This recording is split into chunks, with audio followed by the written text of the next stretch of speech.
કે બકરીના ગળે પેલો પથરો બાંધ્યો અને પછી ગામમાં બેઠો તો ગામમાં બેસતા સોની મહાજનની દુકાન હતી. એ મહાજનની નજર આ બકરીના ગળામાં જે ચમકતી વસ્તુ હતી એની પર પડી. એને લાગે કે આ શું હશે, એટલે નજીક બોલાવે વ્યવહારી ભાઈ અને પૂછ્યું કે આ શું છે? કે આ તો એક ચમકતો પથરો મને રસ્તામાંથી મળ્યો, બીજા કરતા સારો લાગ્યો, એટલે મેં મારી આ માનીતી બકરી છે ને આ ગળે બાંધ્યો છે. એટલે મહાજન સમજી ગયા કે આને ખ્યાલ નથી કે આ વસ્તુ હકીકતે શું છે. એટલે એમણે કહ્યું કે હું તને 10 રૂપિયા આપું, આ પથરો તું મને આપીશ? તો પેલો કે ભાઈ હવે પથરાના 10 રૂપિયા લેવાતા છે, એમને એમ લઈ જતો. એ પાછો એવો દાતાર નીકળ્યો કે એમને એમ આપી દઉં તને. આ મહાજન કે એમને તો કોઈની વસ્તુ લેવાય નહીં, તું 10 રૂપિયા તો રાખ ને રાખ. પરાણે 10 રૂપિયા ખિસ્સા મૂક્યા, પણ 10 રૂપિયામાં આ વસ્તુ ખરીદી. પણ એ મહાજનને એનું જ્ઞાન હતું, એને ખબર હતી કે આ કંઈ ચમકતો પથ્થર નથી, આ તો કિંમતી રત્ન છે. એટલે ઝવેરી એની પાસે વેચવા ગયા અને કહ્યું કે આ જણસ મારે વેચવી છે, શું કિંમત આપશો? ઝવેરીએ રત્ન તપાસ્યું કે નકલી છે કે અસલી છે, પણ માલ એકદમ પાકો લાગ્યો. એટલે કિંમત ઠરાવી કે હું આના વધુમાં વધુ તમને 1 લાખ રૂપિયા આપું, એથી વધારે નહીં. તો પેલા મહાજન મનમાં બબડ્યા કે વધારે જોઈએ છે કોને? કારણ કે 10માં લીધા હતા, લાખ મળે, આમાં તો વકરો એટલો નફો કહેવાય. 10 રૂપિયામાં વસ્તુ ખરીદી અને એના લાખ મળે એટલે જેટલો વકરો એટલો નફો થયો. તરત જ સોદો કરી નાખ્યો. પણ જેણે લાખ રૂપિયામાં આ નંગ ખરીદ્યું એણે કંઈ બુદ્ધિ ગીરવે નહોતી મૂકી. એને ખબર હતી કે આની કિંમત તો લાખ કરતાં પણ વધારે આવેલી છે.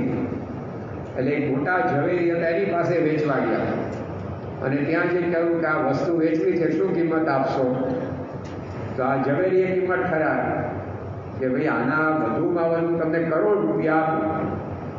તો પહેલાં તરત એનું મન ફરે, પહેલાં સોદો કરી નાખ્યો, કારણ કે લાખની સામે કરોડ મળતા હતા.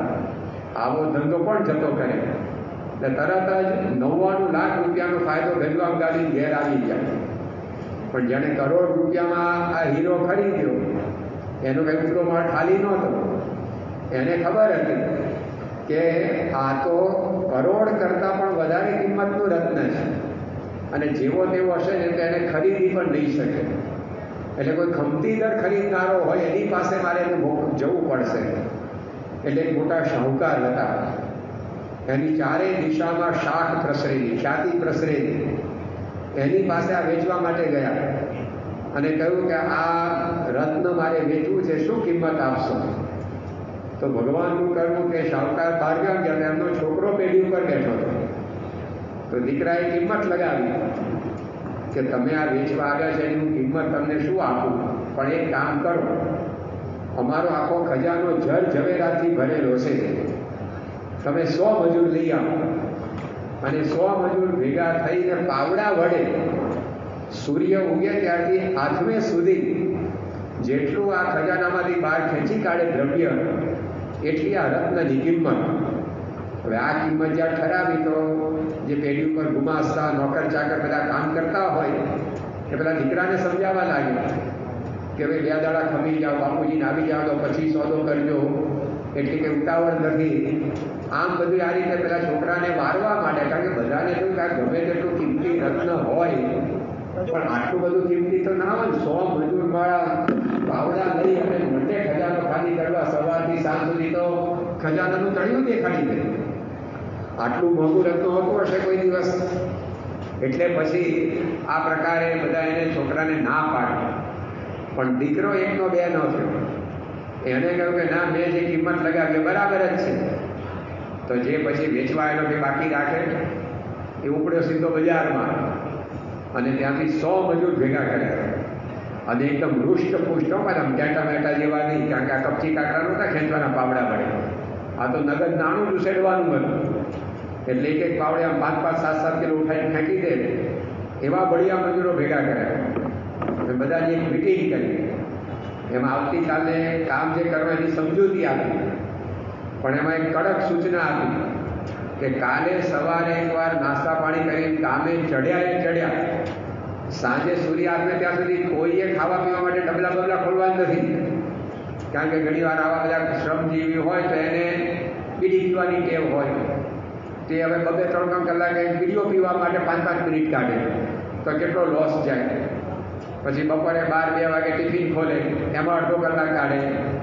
4 વાગે અડાડી ચા પીવા માટે 5-15 મિનિટ કાઢે તો કેટલું બધું નુકસાન છે. એટલે પહેલાં એ વાત કરી કે કાલે સવારે ભરપેટ નાસ્તો કરીને કામે ચડ્યા, પછી સાંજ પડે સુધી કોઈ ખાવા પીવાનું નામ લેતા નહીં, પરંપરા બધા 5 સ્ટાર હોટલમાં જઈને જમાડ દઈશ.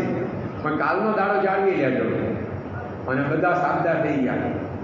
અને પછી નિર્ણય ખોલ્યો. આખું પંચાંગ આવે ને એમાં સૂર્યોદય કેટલા વાગે થાય એ દરેક દિવસનું લખ્યું હોય છે. તો એ નિર્ણય ખોલીને જોયું કે આવતીકાલે સૂર્યોદય કેટલા વાગે છે. તો લખ્યું હતું કે 6 વાગે સૂર્યોદય થશે. તો બધા 5:30 બેસી ગયા ત્યાં આગળ. કારણ કે આમાં કંઈ મોડા પડવું પોસાય. આ કંઈ ઓછી રવિ સભા છે, પરા સભા છે કે મોડા જે ચાલે. આમાં કોણ છોડે? 1 સેકન્ડે મોડો પડે કોઈ? થિયેટરમાં ખાલી 50-100 રૂપિયાની ટિકિટ લીધી હોય, તમને ખબર ના, કારણ કે તમે થિયેટરમાં જતા ના હોય એટલે કેટલા રૂપિયાની ટિકિટો હોય. પણ આપણે 100 રૂપિયા ધારીએ તો હવે 100 રૂપિયાની ખાલી એક ટિકિટ લીધી હોય તો 3 વાગ્યાનો શો હોય તો 2:30 વાગ્યાનો આટા મારે. એક સીન જોયા વગર જવો ન જોઈએ કે આપણે. આ 100 રૂપિયાની ટિકિટ લીધી હોય ટાઈમે હાજર થાય. પણ સભાની અંદર અડધો-પોણો કલાક પછી ગણતમાં આવે. સારું છે આપણે આ રીતે પેલી ટિકિટ નથી રાખતા ને, એટલે ટિકિટ રાખે પાછું પ્રશ્ન હોય કે આવતી સભામાં મેં મહારાજ ગયા જ હોય, કોઈ બીજું દેખાય નહીં પાછળ. પણ આ રીતે માણસ પોતે આવામાં કોઈ દાડો મોડો પડે નહીં. તો 6 વાગે સૂર્યોદય થવાનો હતો, 5:30 બેસી ગયા બધા ખજાના આગળ. અને બધાની પૂર્વ દિશા બાજુ નજર કે ક્યારે સૂર્ય ઉગે ને ક્યારે આપણે ચાલુ કરીએ કામ. અને સૂર્યની પહેલી ટસર ફૂટી અને બધા 100 જણા મંડી પડે ધમધમાઈ. અને સાંજ સુધીમાં તો આખો ખજાનો તળિયા ઝાટક કરી નાખે. અંદર એ ખદ્યું ન રહેવા દીધું. આખા નગરમાં હાહાકાર મચી ગયો. દીકરાએ ખજાનો લૂંટાઈ દીધો, જે છાપા બહાર પડે એમાં આ જ હેડલાઇન, ટીવી ચેનલોમાં આ જ ન્યૂઝ, વોટ્સએપમાં આ જ મેસેજ. આખા શહેરની અંદર ચકચાર મચી ગઈ. 2 દાડા પછી પેલો શાહુકાર બહારગામથી પાછો નગરમાં આવ્યો તો જેવો એ શહેરમાં પ્રવેશ્યો બધા આ જ ન્યૂઝ આપે, તમારે દેવાળ ફૂંકવાનો વારો આવ્યો છે, છોકરાએ ઊંધું માર્યું છે. તો શાહુકાર વિચારમાં પડી ગયો કે મારો દીકરો ઊંધું મારે એવો હતો નહીં, બીજાનું મારી આવ્યો, પણ આપણું આત્મ એવો હતો. ભગતજી લગભગ 1 માસ સુરતમાં રોકાયા. પછી આચાર્ય મહારાજ સાથે વડતાલ પધાર્યા. ભગતજી ત્યાંથી નડિયાદ પધાર્યા. નડિયાદથી વડતાલ જતા બોરી આવી પાસે વિજ્ઞાનાનંદ સ્વામી તથા યજ્ઞપુરદાસજી તેમને ભેગા થઈ ગયા. તેમને ભગતજીએ પોતાના ગાડામાં બેસાડ્યા અને ઠેઠ વડતાલ પહોંચતા સુધી યજ્ઞપુરુષદાસજીને ભગતજીએ સત્પુરુષના મહિમાની ઘણી જ વાતો કરી. વડતાલમાં પણ યજ્ઞપુરુષદાસજીએ ભગતજીનો જેટલો બની શકે તેટલો વિશેષ યોગ રાખવાનું નક્કી કર્યું. દિવસ દરમિયાન તો સ્વામીશ્રીની સેવા તથા બીજી પ્રવૃત્તિને લઈને ભગતજીના આસને જઈ શકાતું નહીં. વળી રાત્રે પોતાને પાઠ કરવાનો હોવાથી કથામાં જઈ શકતા નહીં. પરંતુ સભા મંડપને મેળે વિજ્ઞાનદાસ સ્વામીનું આસન હતું. ત્યાં રોજ રાત્રે લગભગ 2 વાગે વાંચવાનું પૂરું કરી દીવો રાણો કરી પોતે જતા. વિજ્ઞાનદાસ સ્વામી ધ્યાની સાધુ હતા. એટલે ભગતજીની કથા પૂરી થાય પછી નિયમ ચેષ્ટા કરી પોતે પોતાને આસને આવી ધ્યાન કરતા. યજ્ઞપુરુષદાસજી 2 વાગે તેમની પાસે આવે ત્યારે ધ્યાનમાંથી જાગતા. પછી તેમને સત્પુરુષમાં જોડાવાની અને ભગતજીના મહિમાની વાતો કરતા. એ પ્રમાણે સત્પુરુષમાં જ અખંડ વૃત્તિ રાખી ઊંઘ આળસને ઠોકરે મારી પરમાત્મા પરમ બ્રહ્મ શ્રી સહજાનંદ સ્વામીને પોતામાં પ્રગટ કરવાના મહાયોગને આરંભ યજ્ઞપુરુષદાસજીએ કર્યો. એક રાતે યજ્ઞપુરુષદાસજી સ્વામી વિજ્ઞાનદાસજીના આસને તેમની વાતો સાંભળવા બેઠા હતા. સ્વામી વિજ્ઞાનદાસજીએ તરત જ કીર્તન ઉપાડ્યું. સર્વે માનતજી સાંભળ્યા સંગાથે મને દઢ બાંધીએ. એ કીર્તન બોલી વાત કરી કે જેને કલ્યાણ કરવું હોય તેને વર્ણ કે આશ્રમનું માન રાખવું ઘટે નહીં અને નિર્માની થઈ સાચા સત્પુરુષને ઓળખી તેમને સેવી લેવા. સાચા સત્પુરુષ જીવના દોષ હરી શુદ્ધ કરી બ્રહ્મરૂપ કરી મૂકે છે. તે સિવાય બ્રહ્મરૂપ થવાનો બીજો ઉપાય છે જ નહીં. તે ઉપર બોલ્યા કે જે સાધુજનનો સંગ કરે તેના કામાદિક સંતાપ હરે. તેનું મન લઈ મોહન ચરણ ધરે. સર્વે માનતજી. પછી વાત કરી, ભગતજી મહારાજ જેવા સત્પુરુષ આપણને મળ્યા છે. આપણા વિકાર સર્વે ટાળી શુદ્ધ કરી મહારાજની મૂર્તિ આપણા અંતરમાં તે પ્રગટ કરી દેશે. આ વાત થતી હતી ત્યાં કોઠારી બેચર ભગત લઘુ કરવા ઉઠ્યા હતા. ત્યાં વાતો સાંભળી વિજ્ઞાનદાસ સ્વામીને આસને આવ્યા. તેમને જોઈ યજ્ઞપુરુષદાસ શરમાઈ ગયા. પોતે પૂર્વાશ્રમમાં હતા અને ભંડારમાંથી જમીને આવતા હતા ત્યારે કોઠારીને તેમણે અંતરથી સાધુ થા તેમ કહ્યું હતું. તે પ્રસંગ યાદ આવી ગયો.